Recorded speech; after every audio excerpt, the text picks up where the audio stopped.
I am about to share one of the most extraordinary moments in all of Scripture. After years of survival, after years of performing strength, after every alternate identity Joseph had built just to endure, the moment finally arrived when he could not contain it any longer. Joseph cleared the room, and he wept. Scripture says the Egyptians heard it, and the house of Pharaoh heard it in Genesis 45:2. The grief was not quiet. It was audible beyond the room, beyond the walls, beyond the private encounter. 13 years of unprocessed sorrow, prolonged grief, and deferred mourning came out in one extended cry. In that moment, the dam broke and nothing would ever be the same afterward. Notice what preceded the breakthrough.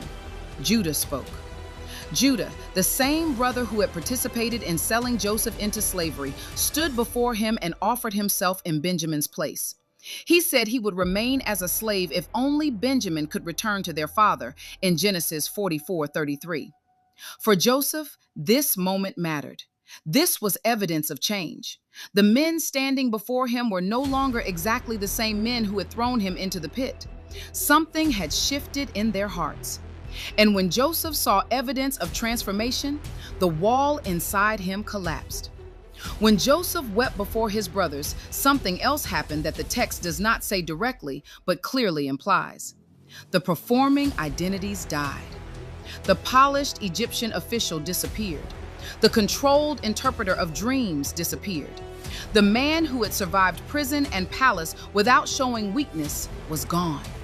In that room, Joseph was simply Joseph, a son who missed his father, a brother who had wondered about Benjamin for 13 long years, a man who had carried unbearable grief and had survived only because God had never abandoned him. There is a prophetic truth inside this moment. At some point, the performing self must die so the real self can live. Healing is not about becoming a perfectly repaired version of ourselves. Healing is about being known. It is about being seen without the performance, without the armor, without the carefully constructed exterior, and discovering that being known does not destroy us. This is what became possible for Joseph when Judah's speech opened the door for an authentic encounter. It is also what becomes possible for us when we allow God and trusted people to see behind the mask. Joseph did something remarkable in that moment of revelation. He did not deny what had happened. He did not pretend the betrayal was imaginary. He did not use spiritual language to bypass the pain. He named it directly.